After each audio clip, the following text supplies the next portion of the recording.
Welcome to sunny San Diego for Gravity this season. This series of videos will bring you principle-driven strategies and techniques for the sports of swimming, biking, and running, kind of a triathlon theme. So we hope that these videos bring you innovative ways to think about how you're training your clients, whether recreationally or competitively, for any of the following sports. This segment is for swimming, specifically the twisting component of the stroke. Now we're going to be looking at a freestyle stroke as part of our principles. We know that we're looking at a freestyle stroke and we're land-based, so it gets a little bit tricky. Now we can get into the intricacies of swimming, but we don't want to get too boggled down. Let's just try to keep it kind of general so that we can take a look at how the kinetic chain operates during a swim or a freestyle stroke and apply it to gravity training. Other principles involved. We know that the freestyle stroke, or any swimming really, is a full whole body movement, and there's coordination involved. We have resistance in the water. So there's kind of a debate whether water activities are closed chain or open chain. For me personally, I think of it as a closed chain activity because we're reaching through the water and propelling ourselves through. So it kind of falls under that whole mu factor of friction as to how much friction there is, whether something's moving or not moving. We're getting resistance against the water to propel ourselves. So for me, it's a closed chain activity. Now, other principles are our environment. Whether you're in a triathlon and you're dealing with turbulent waters, swimmers all around you, or if you're in a pool just swimming recreationally, you're going to have a little bit of difference there, but we'll try to keep it broad so it covers all of those environments. Now, when we talk about the twisting component, what we mean by that is that there is a twisting of the body to get through the water to ensure that the stroke arm or the catch arm comes up out of the water and doesn't get caught up. If you're going through the water in a prone position, you're going to set the shoulders up for injury or overuse. So the key to a nice freestyle stroke is to twist yourself through the body or through the water in order to get the arm up out of the water and to allow the rest of the body to help the shoulder out when it comes to the catch and the drive through. Now, with regards to sequencing, the shoulders and the pelvis are going to be moving in the same direction. We keep that in mind during our training. So what happens is that the shoulders actually drive the pelvis into rotation. As we drive through the water, we come across in that transverse plane, and what that does is it's going to bring the pelvis across, so into rotation. Now the other planes, the sagittal plane and the frontal plane, we'll talk a little bit more in a different video, but for this one specifically, we're talking about that twisting component. So with those principles set up, we have to come up with strategies. The strategies are going to be to load and explode the hips, either using the shoulders or the upper body, in order to successfully get the body into almost kind of like a keeling position through the water. We just remember that the pelvis lags, so it's in sync, but it's following the shoulder movement. So what we're going to do is start to apply this to the GTS, and what we're going to need is a swimmer. Right? So we need a swimmer, and we're out by the water here in Mission Bay, and I'm looking around, and here's our triathlete, Nicole, to help us out with swimming. Hi, Nicole. Let's do a little handshake there. Now we're going to get Nicole set up with the scrunch board. If you don't have the scrunch board, you can either use the press bar or just your hands on the floor or the lower base. What we're first going to do is work on kind of a proximal strengthening or proximal stability of the trunk, but having the pelvis rotated to kind of facilitate and wake up the proprioceptors, the muscles, the connective tissue, everything associated with the movement. So we're going to load and explode with the hips in rotation. So we're going to set her up in a scrunch, an inverted position. What we'll do is kind of have you in here, and she's going to kneel kind of towards the top half. She's going to get into kind of a loaded position, a closed chain position with her upper body. And she's going to tweak her pelvis now. So she's going to take her knees and rotate them either side. We're going to cover both. So her knees, instead of being directly on the glide board, are pivoted to about 2 o'clock. So what this does, when she presses the glide board up and she really gets down and eccentrically loads this hip with the pelvis tweak, so we're getting a rotational component. So what we're doing is we're lengthening the muscles eccentrically as we do in function, and then exploding, kind of exploding, not really heavy explosion, but we'll focus, instead of going through that full range, on just the wakening up. So we're going to go from here to here. So it's really just a load, explode. It's really just to get those, the abdominal muscles, the hip flexors, the quads, all the muscles kind of fired up, the proprioceptors get turned on so that they know exactly what's going to happen. So this is called a GTS scrunch. We're using the glide board with her knees in a position. You can go to different degrees of rotation. You may even be able to change the incline. With this exercise specifically, you can take a little break. When you bring the incline down, you're going to increase the intensity of the loading of the anterior hip. If you bring the incline up, you're going to overload the upper body a little bit too much. So find kind of a mid zone and find out what works with your client. So we'll take a look at the other side here so you get a full view, that we really get a nice lengthening of the front of the hip.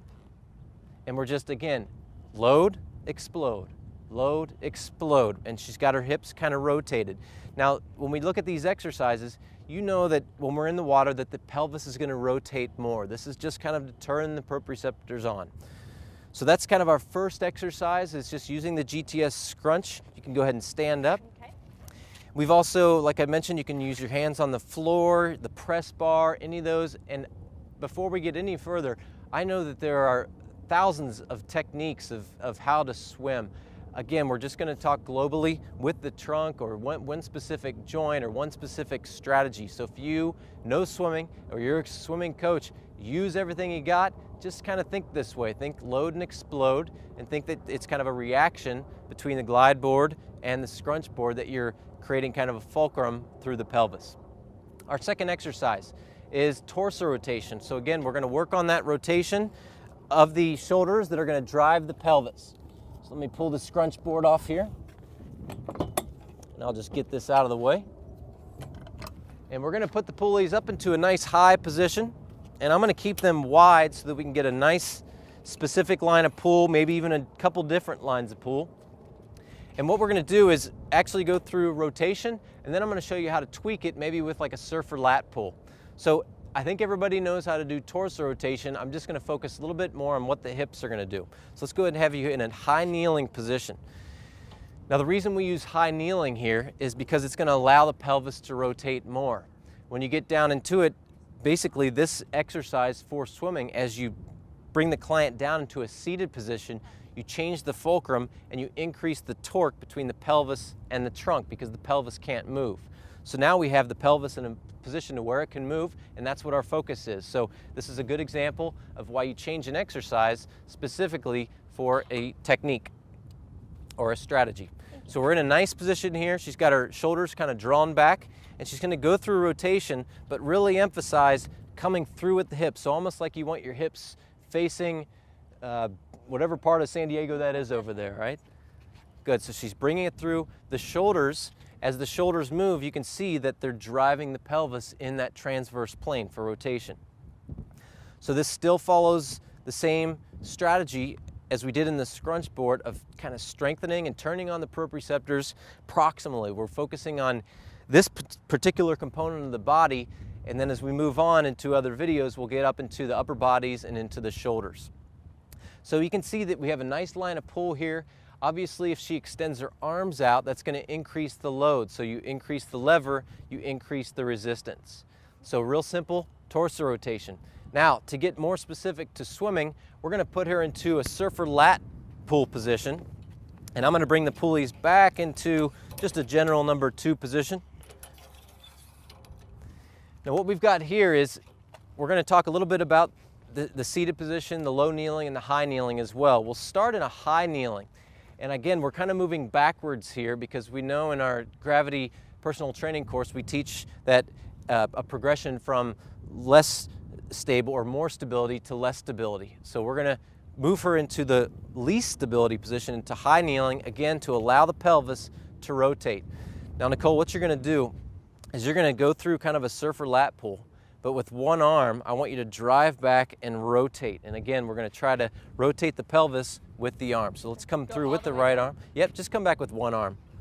So as she comes up and rotates, you really want to focus on trying to get that pelvis to come around the same direction that your arm's going. Because remember, the pelvis and the shoulders are in sync. It's just which one moves first. To make this a little bit easier, let's just go up to a high kneeling and try a few. This might get a little tricky. We're going to challenge her stability today. So what we're doing is going through that extension component of the shoulder. We're going through, if we want to add a little more specificity, we can almost bend the elbow and go into internal rotation. That's what's happening in the water, along with a little bit of adduction of the shoulder. So she drives her. A lot going on here. Yeah, there is. I got a ton going on. I'm trying to picture you in the water right now. It's working real well. So we're looking for a nice flat wrist. And then if you want to get to a different line of pull, she would go down into low kneeling and just flex at the hips. So we'll keep you down this time and do the same thing as she drives through the water, brings that shoulder up against my hand. There you go. And then back. So now the pelvis is a little more locked in, but we're still getting some of the nice back extensors rotating, some of the deep muscles of the lumbar, thoracic spine going. And you're getting a nice, things start to look a little bit more like swimming here. Okay, I think that's fine, Nicole. Thank you. Go ahead and anchor out.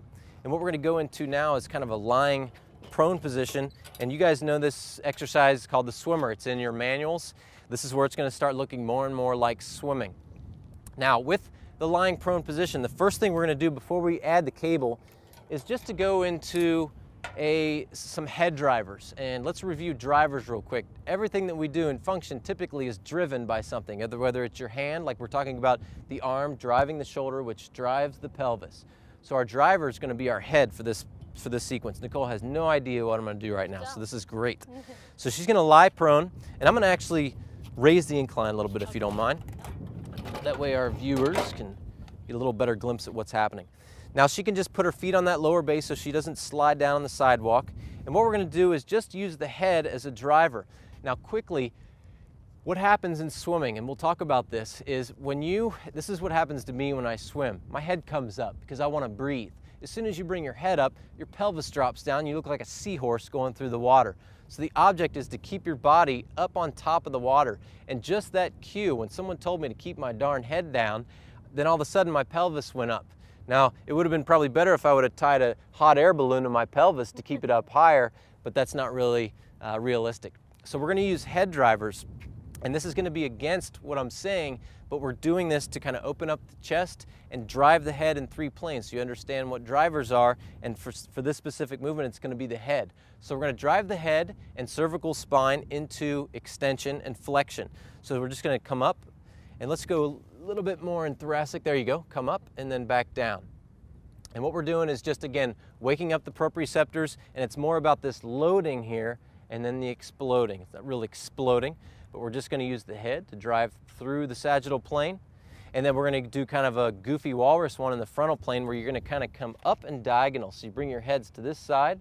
Good. Don't worry about that rotation yet. Just kind of bump your ear over to my hand. So come up, yep, there you go, and up a little bit more, up into extension a little more, there you go, and then down, and then back up to the other side, alternating sides, or you can go one side.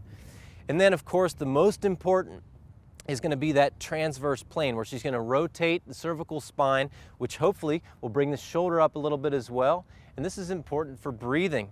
As you're driving through the water, if you have to use the sagittal plane to breathe, it's going to drive your pelvis down in the water. So you want to look at your client's ability to rotate the cervical spine in order to take those very important breaths. Very, very important. So if you wanted to balance or do oppositional training, I might just bring her into a supine position and do the same thing. So you work with gravity in doing loading, exploding from extension to flexion, lateral flexion, and rotation. Maybe you use the head as a driver, maybe you use the shoulder as a driver. Okay, off to swimming. We're going to attach the pulley. I'll bring your incline down a little bit. Okay. And you may have to keep your incline up a little bit high, which is going to be tricky because we don't want the client's knuckles scraping across the gym floor, or in this case, the bike path. Okay, so we're going to give her both handles. Okay, well, what we're doing here is we're going to drive. Now, we know it's a full body movement, so if you want to add leg kicks, that's fine. And there's different techniques. I know that there are flutter kicks. There's a 6 repetition flutter kick where it's 6 kicks per cycle. Some people go down to as few as 2. So what we'll do is, just for fun, we'll have her legs kicking, but drive the arm down through. So you'll see as her elbow is bent just slightly when she comes through. Let's just go through that beginning component a few times. That drives this internal rotation of the shoulder, which is a component of the catch and the drive-through. And as she comes back, she's going into a little bit of adduction of the shoulder and obviously the extensional component. Now, as she comes up this time, I really want her to bring that shoulder up off the board.